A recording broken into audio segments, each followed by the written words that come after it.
Então, gente, bom dia, boa tarde, boa noite. Sejam muito bem-vindos a mais um vídeo no canal Tchê Player, esporte sem histeria, cultura pop com requintes de nostalgia. E o tema do vídeo de hoje é sobre a estreia da Bia Haddad Maia no US Open de tênis feminino, né? Contra a Sonay Kartal, a atleta britânica de origem turca, né? Foi um jogo que a Bia ganhou 2 sets a 1, né, com um final bem dramático, né. No início ela estava jogando bem, principalmente variando a forma de jogar, né, não só ficando no fundo da quadra, mas também indo à rede, né, foi um grande diferencial dela no primeiro set. Ela abriu vantagem, né, com uma quebra de saque contra a britânica, tomou a quebra logo em seguida, mas conseguiu quebrar de volta, né? E isso é uma coisa que foi bem positiva em relação à Bia, porque muitas vezes quando ela tinha vantagem e perdia o saque, acabava ela se abatendo no lado mental, né?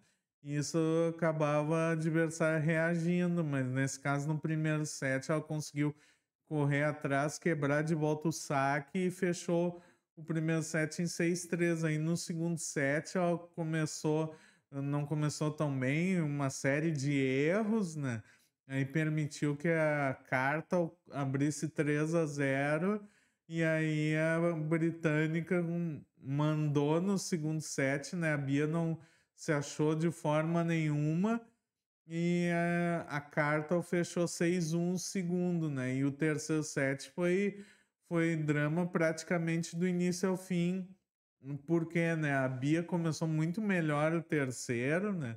Depois de uma parada para ir no vestiário, ela abriu 2 sets a 0, só que aí a britânica começou a sentir meio na panturrilha, no joelho, né? Não deu para ter certeza qual o problema físico da britânica. Aí nesse meio termo, a Bia abriu 3-0, 4-0. Quando ela foi sacar para o 4-0, a Bia teve muita dificuldade em fazer o momento de subir para fazer a alavanca para o saque, né? Já que ela é canhota, né? E a dor que ela estava sentindo ela na perna, né? Eu até por isso mesmo eu esperei ela dar entrevista para o repórter da ESPN para ter certeza se era uma questão física ou não. E nessa entrevista ela disse que foi mais um aspecto de ansiedade, nervosismo, não foi uma questão de eventualmente tendinite no joelho ou um problema muscular. O fato é que aí as duas passaram a ter limitações físicas, né?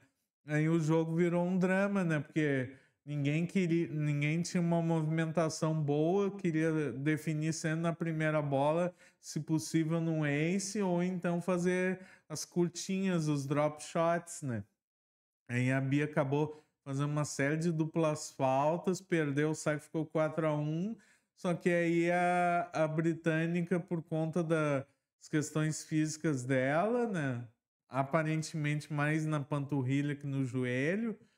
Aí ela passou a dar mais curtas e a Bia, com a envergadura dela, conseguiu fechar bem a rede, né?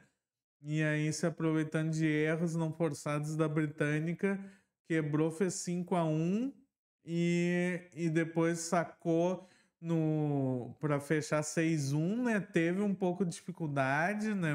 Foi um game arrastado, né? Por dupla faltas que a Bia fez e erros não forçados, mas no final deu tudo certo. Ela conseguiu fechar 6-1 e passar para a segunda rodada do Aberto dos Estados Unidos de tênis, né?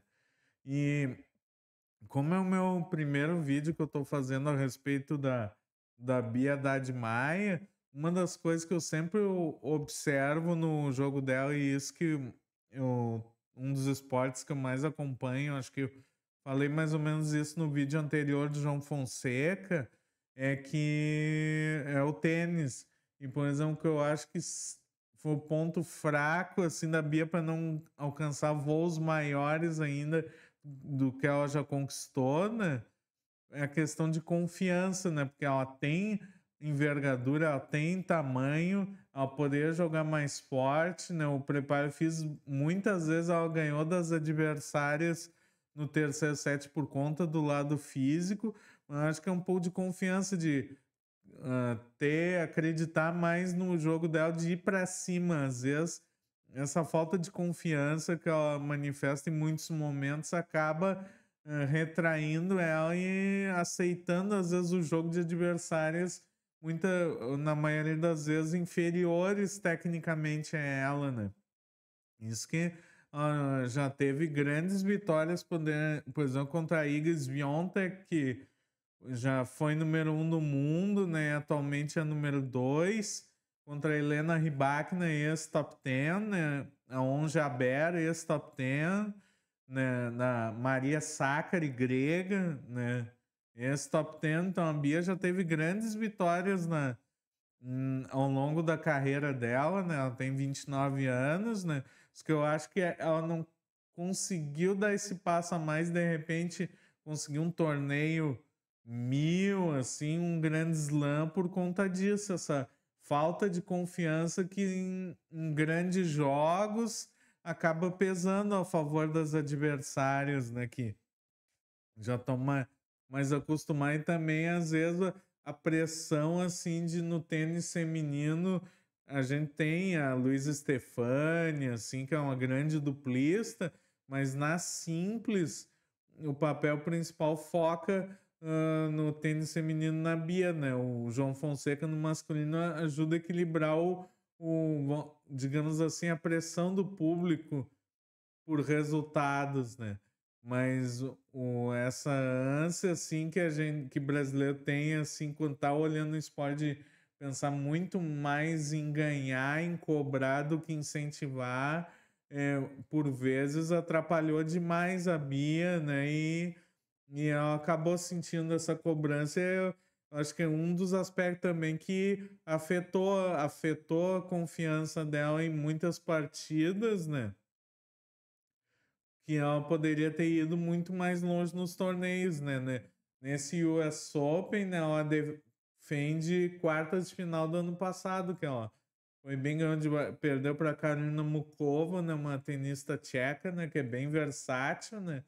Que não, nesse jogo que eu tô referindo, as duas acabaram passando mal, né? A Mukova por problema de estômago e a Bia por um problema de ansiedade, nervosismo, né?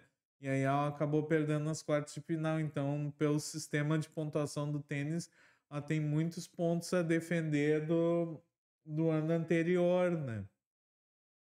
Mas no mais é isso, gente. Um breve comentário e opinião a respeito da vitória da Bia Haddad Maia do 2-7-1 sobre a Sonai Kartal na primeira rodada do US Open 2025 de tênis, né? Se vocês curtiram o meu conteúdo, dá o joinha, compartilha, né? Ativa as notificações.